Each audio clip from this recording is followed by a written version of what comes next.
కూటమి ఎమ్మెల్యేలు దోపిడీకి పాల్పడుతున్నారని వైసీపీ గుంటూరు నగర అధ్యక్షురాలు నూరి ఫాతిమా ఆరోపించారు.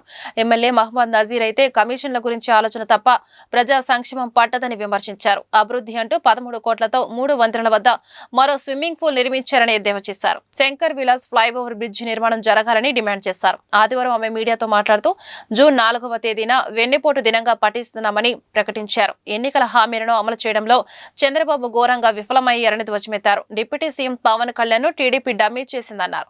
మినీ మహానాడులో టీడీపీకి చేదు అనుభవాలు ఎదురవుతున్నాయని గుర్తు చేశారు. రానున్న ఎన్నికల్లో వైసీపీ క్లీన్ స్వీప్ చేస్తుందన్నారు.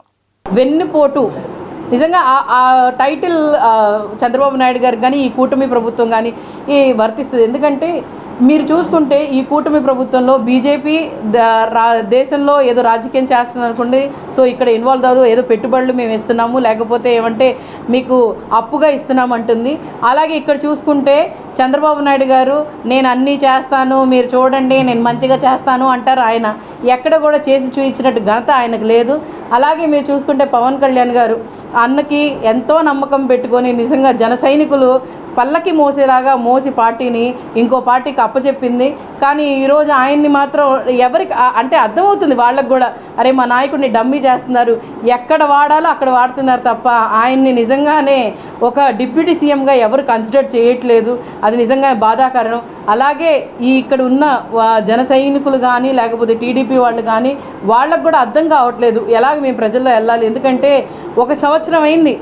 ఎక్కడైనా రాజకీయంలో నాకు తెలిసినంతవరకు అయితే, నా చిన్న వయసు అలాగే రాజకీయ అనుభవం నాకు తక్కువ ఉన్నా కూడా ఈ జనరేషన్లో చాలా ఎక్కడైనా అర్థమవుతుంది.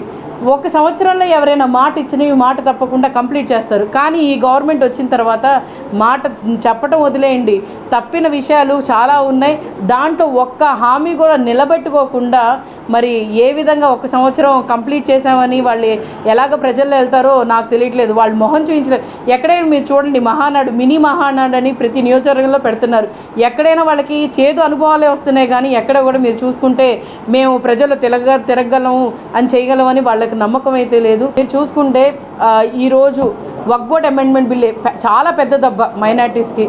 దీని మీద స్పందించే వాళ్ళు కానీ దీని గురించి మాట్లాడేవాళ్ళు కానీ ఇక్కడ ఉన్న మైనారిటీ లీడర్ మా అన్నయ్య ఉన్నారు నజీర్ అహ్మద్ గారు. నిజంగా ఆయనకి ఎవరి సమస్య ఆయనకి పట్టదు.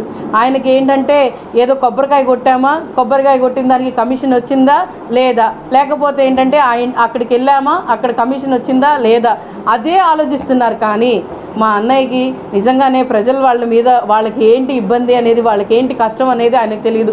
13 ఈరోజు నిజంగా ఒక ఫెయిల్యూర్ అని చెప్పడానికి 13 కోట్లు ఫెయిల్యూర్. ఎందుకంటే ఈరోజు మొన్న మా నాన్నగారు ఎమ్మెల్యేగా ఉన్నప్పుడు ఏదో ఒక ఫ్లెక్సీ తీసుకెళ్ళో ఒక ప్లగార్డ్ తీసుకెళ్ళో అక్కడేమో ముస్తఫా గారండి చూడండి ఎంతవరకు లోతులో నీళ్లు ఉన్నాయని చెప్తారు. ఈరోజు మీరే రండి, మిమ్మల్ని అక్కడ తీసుకెళ్తాం, ఎక్కడి వరకు నీళ్ళు వస్తున్నాయో కూడా తెలుస్తాయి. అంటే మీరు 13 కోట్లతో ఇంకొక స్విమ్మింగ్ పూల్ని ఇంకా మేమైతే కొంచెం ఎలాగోలా నీళ్లు పారేలాగో లేకపోతే ఉన్న డ్రైన్లో వాటర్ అట్లీస్ట్ డ్రైన్లో వాటర్ అక్కడ నిలిచేవి కాదు. కానీ మీరు వచ్చిన తర్వాత స్విమ్మింగ్ పూల్ చాలా చక్కగా చాలా ఆధునికంగా నిర్మాణం చేశారు. ఎందుకంటే పెమ్మసాని గారు అలాగే మీరు అక్కడికి వెళ్ళి 10 సార్లు చూసి 10 సార్లు చేసి, ఇది ఒక సెంట్రల్ గవర్నమెంట్ స్కీమ్ అయినా కూడా మీరు దాన్ని కరెక్ట్గా చేయలేదు. అంటే ప్రజల గురించి మీరు ఆలోచించలేదు. దాన్ని దృష్టిలో పెట్టుకొని ఈరోజు శంకర్ విలాస్ని తీసుకెళ్తున్నారు. శంకర్ విలాస్ని మేము 93 కోట్లతో చేస్తున్నాం అంటున్నారు. ఏంటి ఒక ఎక్సెల్ సైజ్ మనిషికి ఎల్ సైజ్ షర్ట్ వేసినట్టుంది మీరు చేసే పని. ఖచ్చితంగా దాన్ని విరమించుకోండి, లేకపోతే ఇంకా ఫండింగ్ దానికి ఇవ్వండి.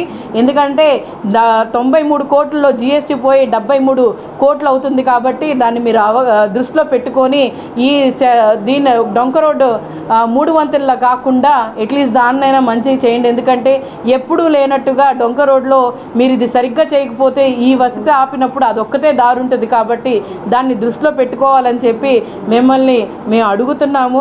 ఏదో ప్రతిపక్ష హోదాగా అడుగుతున్నామని అనుకోకుండా ప్రజల పక్షాన అడుగుతున్నాం. ఎందుకంటే ప్రతిపక్ష హోదా మీరు ఇవ్వకపోయినా కూడా మాకు ప్రజలు ఉన్నారు, ప్రజల పక్షాన మేము అడుగుతున్నాం. కాబట్టి దాన్ని మీరు దృష్టిలో పెట్టుకొని చేయాలి. ముందు